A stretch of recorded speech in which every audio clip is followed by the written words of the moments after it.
मान्य सदस्यहरूलाई कार्यसूचीबाटै विदित भइसकेको छ। अब म मान्य मदन कुमार भण्डारीलाई टनकपुर बाँध परियोजनासँग सम्बन्धित सम्झौता दुवै सदनको संयुक्त बैठकको क्षेत्राधिकारको विषय भएकोले प्रतिनिधि सभामा छलफल नगरियोस् भनी प्रस्ताव प्रस्तुत गर्न अनुमति दिन्छु। सम्मान्य सभामुख महोदय, आज चैत्र 24 गते हो। विशेष सम्झनाको यो चैत्र 24 को सन्दर्भमा 1 मिनेट म केही कुराहरू भन्नको निम्ति म अनुमति चाहन्छु। 2046 साल चैत्र 24 गते निर्दलीय पञ्चायती व्यवस्थाको विरुद्ध जुन संयुक्त राष्ट्रिय जनआन्दोलन भयो, त्यसको सर्वोच्च उभारको दिन हो र सबभन्दा धेरै आन्दोलनकारीहरूले शहादत प्राप्त गरेको दिन हो। त्यस अघिपछि पनि आन्दोलनमा शहादत प्राप्त गर्ने धेरै आदरणीय शहीदहरू हुनुहुन्छ, जसको रगत पसिनाले यो व्यवस्था, यो संविधान र यी हक अधिकारहरू हामीलाई उपलब्ध भएका छन्। आजको यस विशेष अवसरमा म उहाँहरू सबैलाई हाम्रो दलको तर्फबाट हार्दिक श्रद्धाञ्जली व्यक्त गर्न चाहन्छु। सभामुख महोदय, यो संयोगको कुरा हो कि आज चैत्र 24 गतेकै दिन हामी संविधानको सर्वाधिक महत्त्वपूर्ण प्रावधानसँग सम्बन्धित सवालमा श्री 5 को सरकारले गरेका काम क्रियाकलापहरू माथि टिप्पणी गर्न र तिनीहरू संविधान सम्मत छन् कि छैनन्, नियम कानुन सम्मत छन् कि छैनन्, राष्ट्रको हितलाई तिनीहरूले प्रतिनिधित्व गर्छन् कि गर्दैनन्, अथवा तिनीहरूले राष्ट्रको अहित गरेका छन् भन्ने कुरा अभिव्यक्त गर्नको निम्ति आज यो सेसनमा, यो अवसरमा चर्चा गरिरहेका छौँ। सभामुख महोदय, अहिले भर्खरै माननीय जलस्रोत राज्य मन्त्रीले टनकपुर परियोजना सम्बन्धी सम्झौताको जुन प्रस्ताव प्रस्तुत गर्नुभयो, त्यस सम्बन्धमा हाम्रो दलको तर्फबाट, प्रतिपक्षको तर्फबाट त्यो सम्झौताको बारेमा, त्यो प्रस्तावको बारेमा, त्यसमा भएका विषयवस्तुहरूको बारेमा हाम्रो आपत्ति, हाम्रो विरोध र यो प्रस्तावलाई प्रतिनिधि सभामा प्रस्तुत गर्नु संविधान सम्मत हुँदैन, नियम कानुन सम्मत हुँदैन र यसलाई यहाँ प्रस्तुत गर्ने र छलफल गर्ने कुरा संविधान र नियम कानुनको उल्लङ्घन गर्ने कुरा हो। त्यसो हुँदा यसलाई यहाँ प्रस्तुत नगरियोस्, यसलाई यहाँ छलफल नगरियोस् भन्नको निम्ति आफ्नो प्रतिवादको बारेमा म 1-2 शब्द अगाडि भन्न चाहन्छु। सभामुख महोदय, हामीलाई सम्झना छ, हामीलाई थाहा छ, नेपालको संविधान 2047 को 126 को उपधारा 4 मा नेपालको प्रादेशिक अखण्डतामाथि असर पार्ने खालको कुनै पनि काम सिंगै संसदले एकमतले पनि गर्न सक्दैन, सर्वसम्मत भएर पनि गर्न सक्दैन। तर जब हामी टनकपुर परियोजना सम्बन्धी सम्झौताको बारेमा छलफल गर्छौं, जब हामी त्यस बारेमा मूल्याङ्कन गरिरहेका हुन्छौं, त्यसबेला स्वाभाविक रूपले यो प्रश्न पनि उठ्न सक्छ कि वास्तवमा 2048 साल मङ्सिर 19 देखि 25 सम्म प्रधानमन्त्री गिरिजाप्रसाद कोइरालाज्यूले भारत भ्रमण गर्नुहुँदा गर्नुभएको जुन सम्झौता हो, टनकपुर सम्झौता हो, त्यो टनकपुर सम्झौताको मस्यौदामा उल्लेख भएका जे विषयवस्तुहरू छन्, त्यसलाई हेर्दा के वास्तवमा त्यसले हाम्रो प्रादेशिक अखण्डतालाई उल्लङ्घन गरेको छ भन्ने तर्क उपस्थित गर्न सकिन्न। अहिले भर्खरै मन्त्रीज्यूले त्यसका केही उल्लेखित पक्षहरूलाई यहाँ प्रस्तुत गर्नुभयो र नेपालले टनकपुर परियोजना सम्बन्धी बाँध निर्माण गर्नको निम्ति नेपालको भूमि उपलब्ध गरायो। भूमि उपलब्ध गराउने अधिकार, भूमि त्यस ढङ्गले दिने अधिकार संविधानले बहुमत प्राप्त भएको सरकारलाई या बहुमत प्राप्त दललाई दिएको छ कि छैन?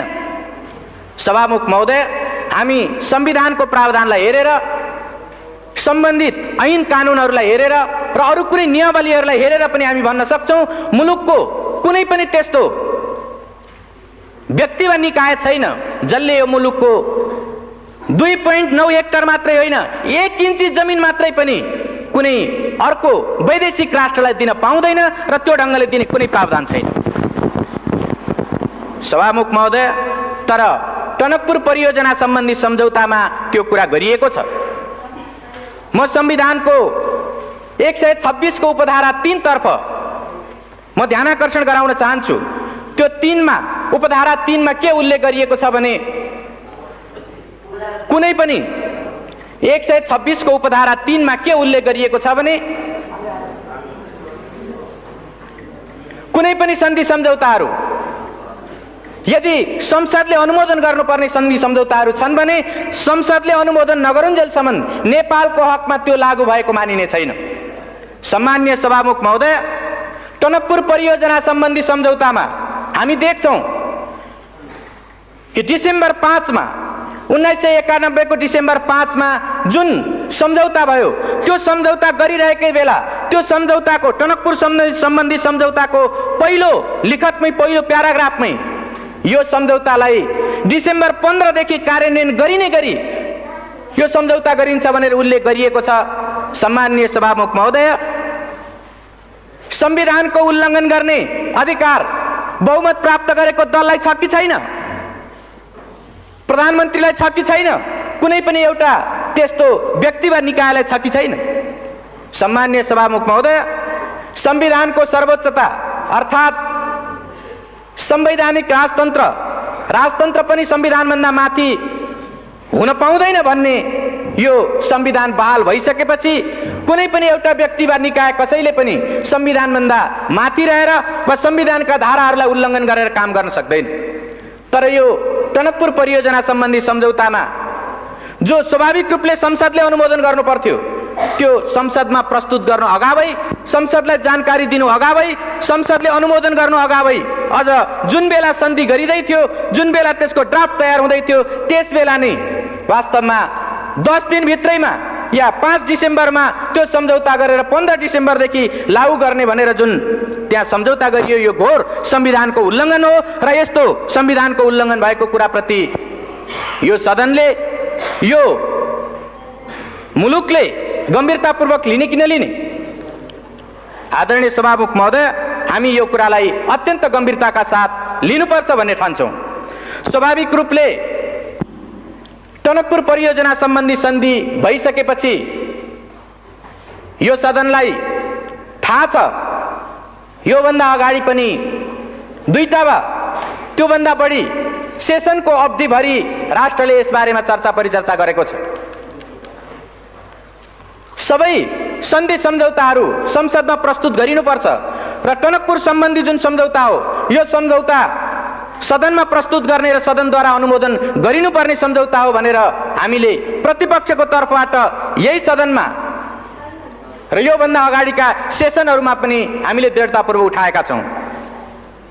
सभामुख महोदय, तर सत्ता पक्षबाट लगातार त्यो कुरालाई बेवास्ता गर्दै, लगातार त्यो कुरालाई अस्वीकार गर्दै यो कुनै सन्धि भएकै छैन, सन्धि भएकै होइन भनेर मुलुकलाई 1 वर्षसम्म लगातार गुमराहमा राख्ने, ढाँट्ने काम भयो।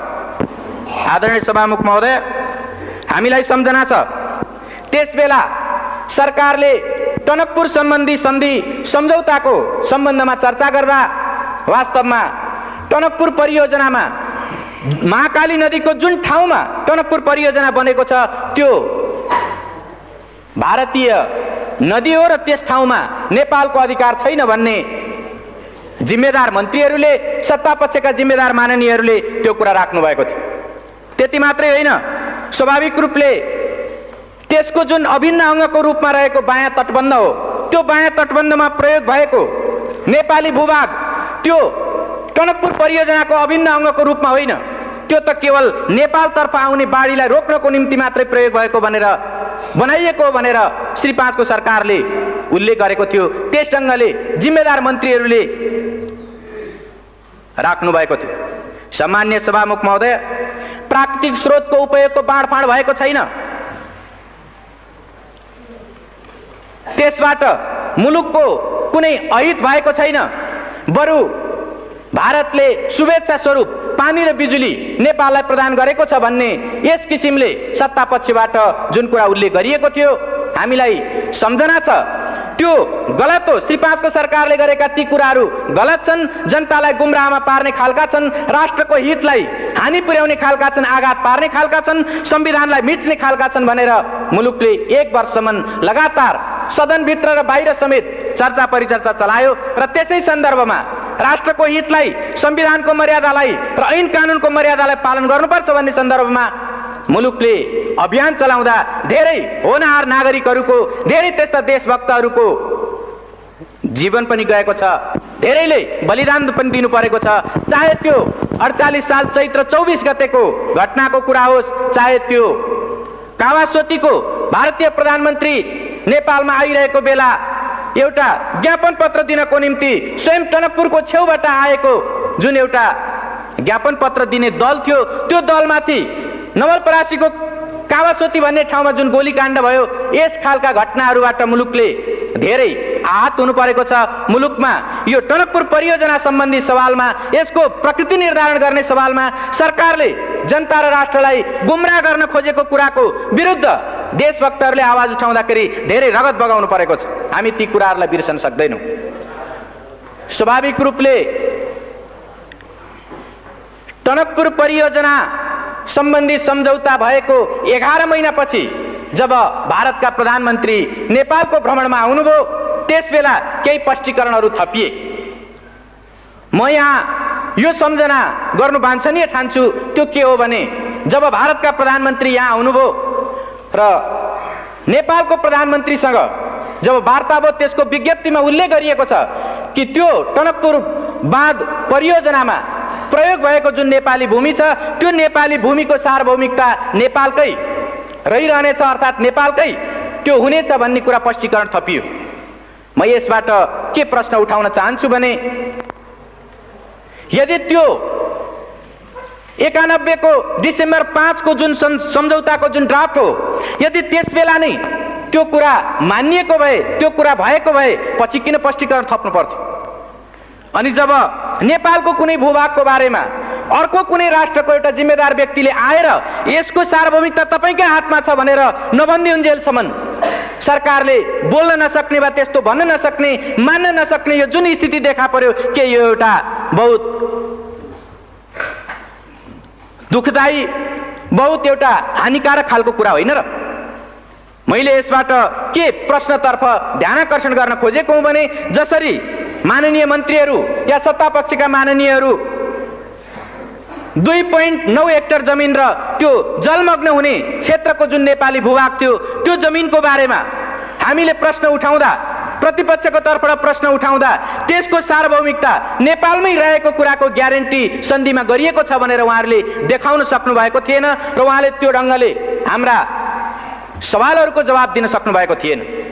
यसबाट यो जाहेर हुन्छ कि मैले सुरुमा नि जुन 126 को उपधारा 4 को जुन प्रश्न मैले यहाँ संविधानको 126 उपधारा 4 को जुन प्रश्न मैले उठाएँ, वास्तवमा त्यसबेला संविधानको भावना विपरीत नेपालको प्रादेशिक अखण्डतामा आँच आउन सक्ने गरी जमिन उपलब्ध गराइएको थियो र त्यो ढङ्गको गल्तीलाई पछि भारतीय प्रधानमन्त्री नेपालमा आएको बेलामा त्यसलाई सच्याउने प्रयत्न गरियो। त्यो स्पष्टीकरणको त्यति मात्रै अर्थ हो र यसबाट यो प्रश्न उठाउन सकिन्छ कि यो सरकारले प्रादेशिक अखण्डतामा आँच आउने खालको, त्यस ढङ्गको प्रश्न उठ्न सक्ने खालको काम गरेर एउटा राष्ट्रघात गरेको थियो।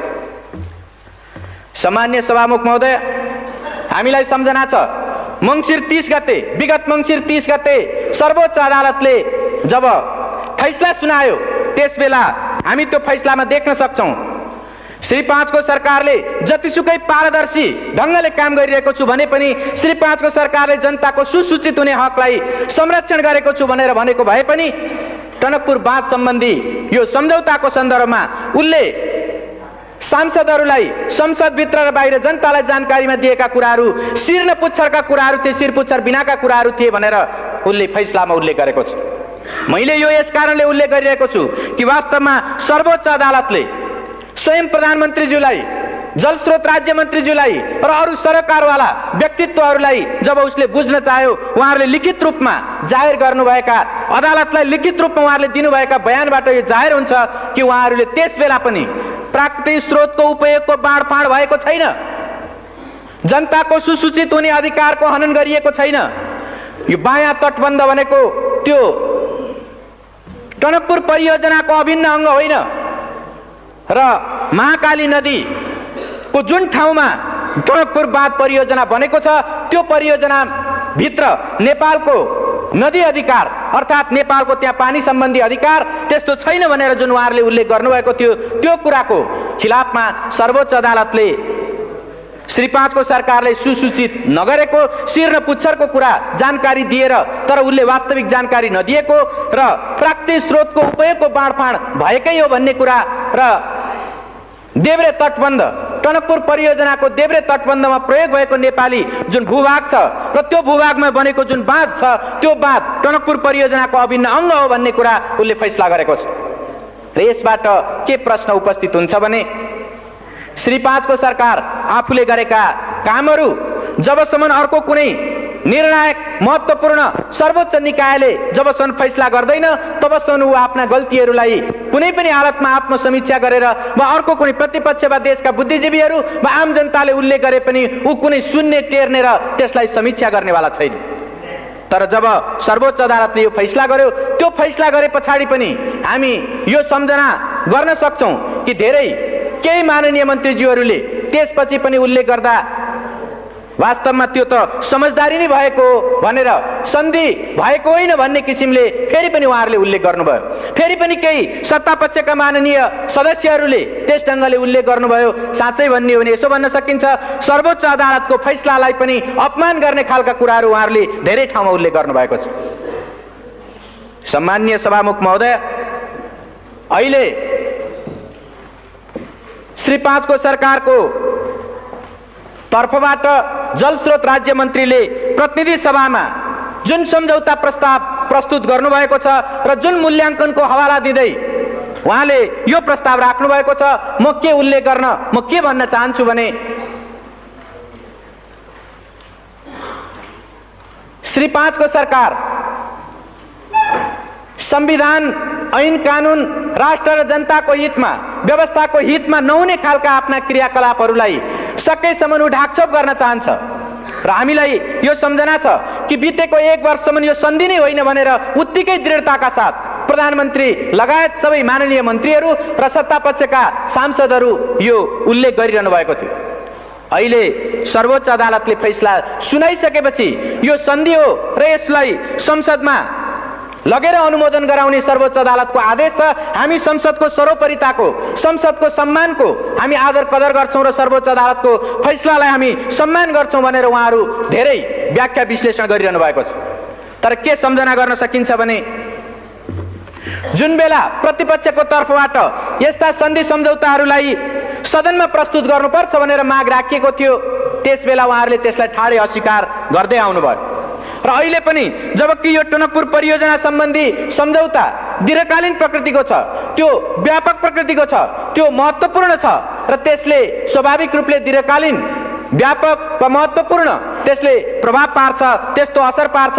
यस्तो सन्धिलाई साधारण प्रकृतिको भनेर त्यस्तो मूल्याङ्कन गर्दै उहाँहरू प्रतिनिधि सभामा साधारण बहुमतले पास गर्न सकिने रूपमा प्रस्तुत गर्दै हुनुहुन्छ। यसले वास्तवमा श्री 5 को सरकार संसदको सम्मान संविधानको सम्मान गरिरहेको छैन भन्ने कुरा स्पष्ट रूपमा जाहेर गरेको छ।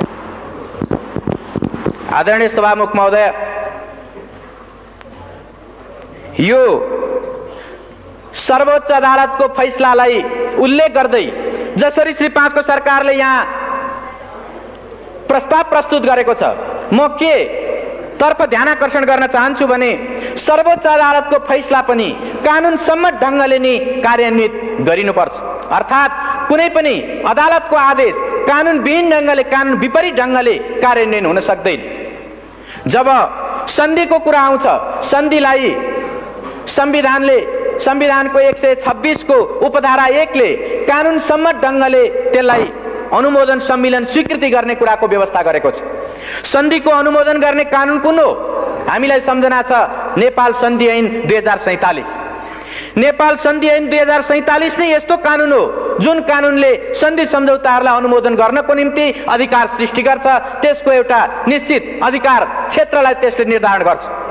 तर हामीले अहिले भर्खरै सुन्यौं यो प्रस्तावमा श्री 5 को सरकारले सन्धि ऐनको कुनै उल्लेख नगरिकन केवल संविधानको 126 धाराको उपधारा 2 को प्रतिबन्धात्मक वाक्यांशलाई प्रतिबन्धात्मक पक्षलाई उल्लेख गर्दै अनि प्रतिनिधि सभा नियमावलीको 219 का उपधाराहरूलाई उल्लेख गर्दै उसले यो प्रस्तुत गरेको छ। यसले के जाहेर गर्छ भने यो प्रतिनिधि सभा नियमावली भनेको निश्चित रूपले एउटा प्रक्रिया निर्धारण गर्ने कानुन हो। यो अधिकार सृष्टि गर्ने होइन, प्रक्रिया निर्धारण गर्ने कानुन मात्र हो। तर जुन अधिकार सृष्टि गर्ने कानुन हो, अधिकार सृष्टि गर्ने जुन व्यवस्था हो, ऐनको व्यवस्था हो, त्यो भनेको 2047 को सन्धि ऐन नै हो। त्यो सन्धि ऐनको उल्लेख श्री 5 को सरकारले यसमा गरेको छैन। त्यसको कारण के हो भने सन्धि ऐनमा स्वाभाविक रूपले संविधानको धारा 126 को उपधारा 2 का जे जति पनि सन्धि सम्झौताहरू छन् त्यस्तो सन्धि सम्झौताहरूलाई संयुक्त सदनको 2/3बाट अनुमोदन गर्नुपर्छ भन्ने त्यसले सुस्पष्ट व्यवस्था गरेको छ।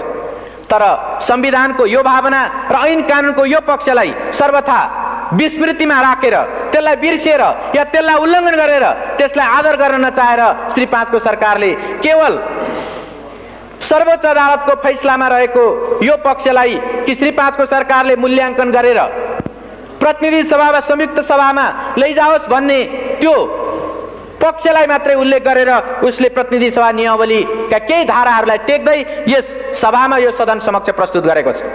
स्वाभाविक रूपले मैले अघि नै भने सर्वोच्च अदालतका फैसलाहरू पनि कानुनसम्म ढङ्गले मात्रै कार्यान्वित हुन सक्छन् र स्वाभाविक रूपले कानुनभित्र पनि प्रक्रिया निर्धारण गर्ने कानुन होइन, अधिकार सृष्टि गर्ने कानुन अन्तर्गत नै त्यसको कार्यान्वयन हुनुपर्छ। त्यसो भएको हुनाले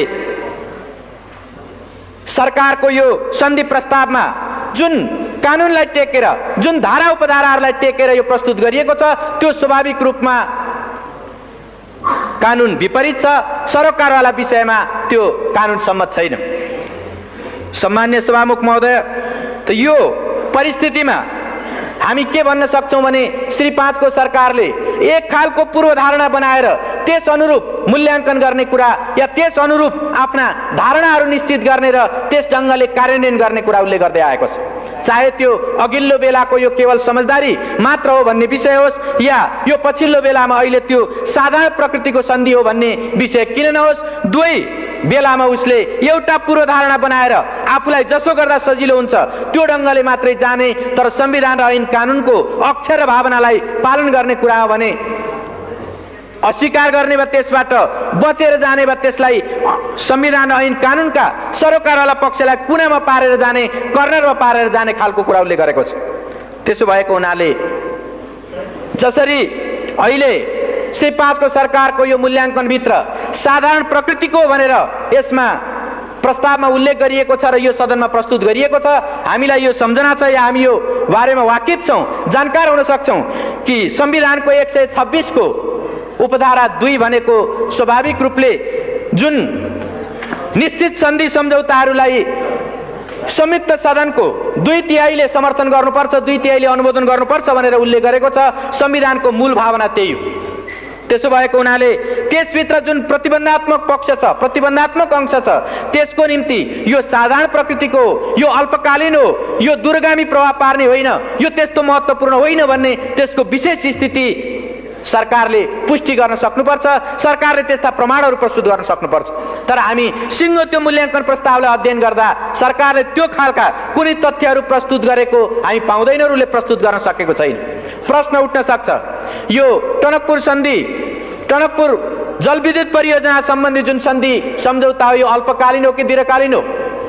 निश्चित रूपले यो एउटा सापेक्ष कुरा हो। सर्वोच्च अदालतले पनि भनेको छ यो एउटा सापेक्ष कुरा हो। तर सापेक्षताकै अर्थमा लिँदा पनि यसको व्याख्या कसरी गर्ने, अल्पकालीनता र दीर्घकालीनताको व्याख्या कसरी गर्ने? म के प्रश्न उठाउन चाहन्छु भने एउटा संसद 5 वर्षको हुन्छ, सामान्यतया विशेष स्थिति आएन भने त्यो 5 वर्षको हुन्छ। यदि 6 वर्षको निम्ति कुनै सन्धि हुन्छ भने त्यो अल्पकालीन हो कि दीर्घकालीन हो? एउटा संसदबाट अर्को संसदमा ट्रान्सफर हुने त्यस खालको सन्धि हुन्छ भने, 5 वर्षभन्दा बढ्ताको सन्धि हुन्छ भने त्यसलाई दीर्घकालीन भन्न सकिन्छ कि सकिँदैन? सभामुख महोदय, नेपालीहरूको आयु, औसत आयु 52 वर्ष छ। 52 वर्षसम्म, 50-52 वर्षसम्म कायम हुने सन्धि हो भने त्यो अल्पकालीन हो कि दीर्घकालीन हो?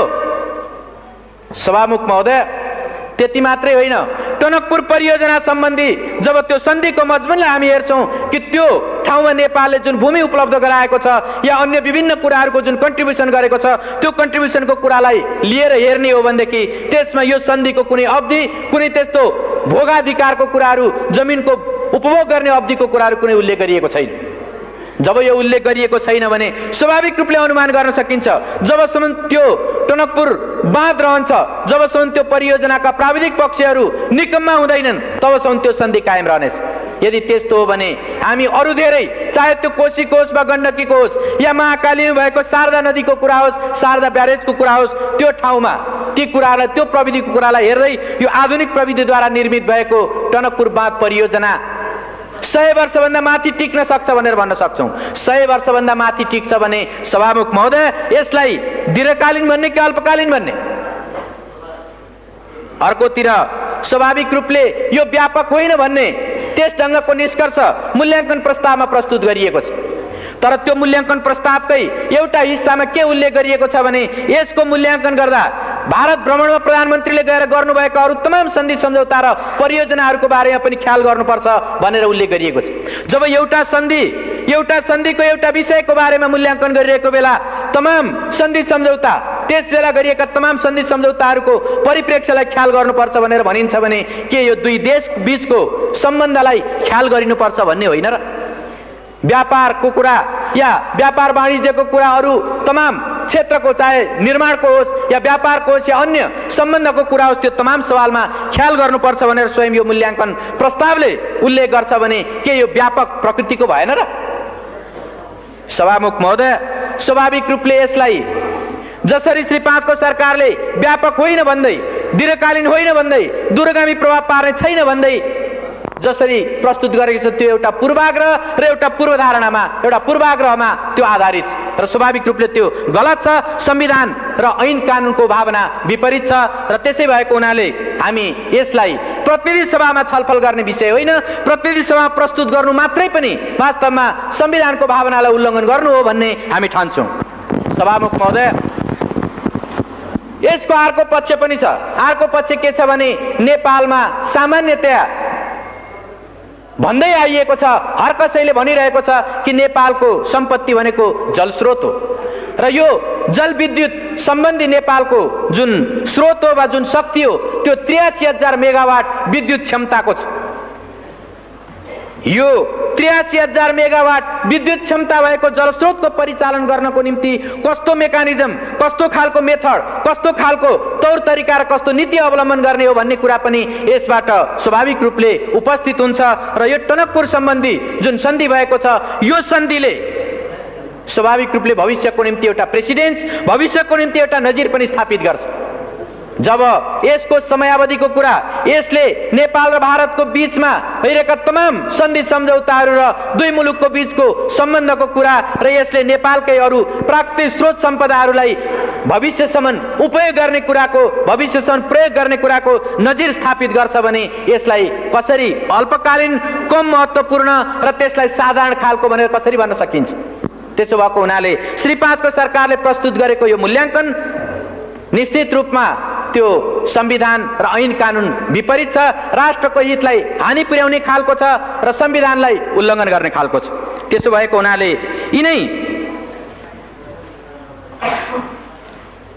यिनै विषयहरूलाई आत्मसात गरेर, यिनै कुराहरूलाई हृदयङ्गम गरेर हामीले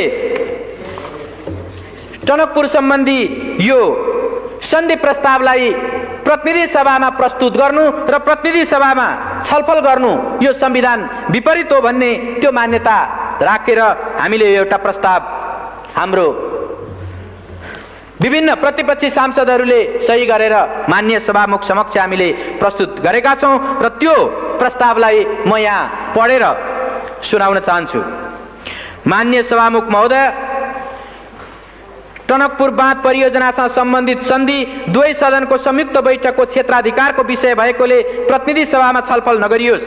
माननीय महोदय, श्री 5 को सरकारको तर्फबाट टनकपुर बाँध परियोजनासँग सम्बन्धित सन्धि प्रस्तावलाई प्रतिनिधि सभामा प्रस्तुत गर्न संसद सचिवालयमा सो प्रस्ताव दर्ता गराएको जानकारीमा आएको हुँदा हामी माननीय सभामुख समक्ष निम्न ब्यौराको निवेदन गर्दछौँ। नेपाल अधिराज्यको संविधान 2047 को धारा 126 को उपधारा 2 ले नेपालको प्राकृतिक सम्पदाको उपयोग र त्यसको बाँडफाँड सम्बन्धी सम्झौता संसदको दुवै सदनको संयुक्त बैठकमा उपस्थित सदस्यहरूको 2/3 बहुमतबाट अनुमोदन गराउनु पर्ने व्यवस्था गरेको छ। यो प्रष्ट संवैधानिक व्यवस्था हो। यसको अपवादको रूपमा राष्ट्रलाई गम्भीर व्यापक दीर्घकालीन असर नपर्ने प्रकृतिको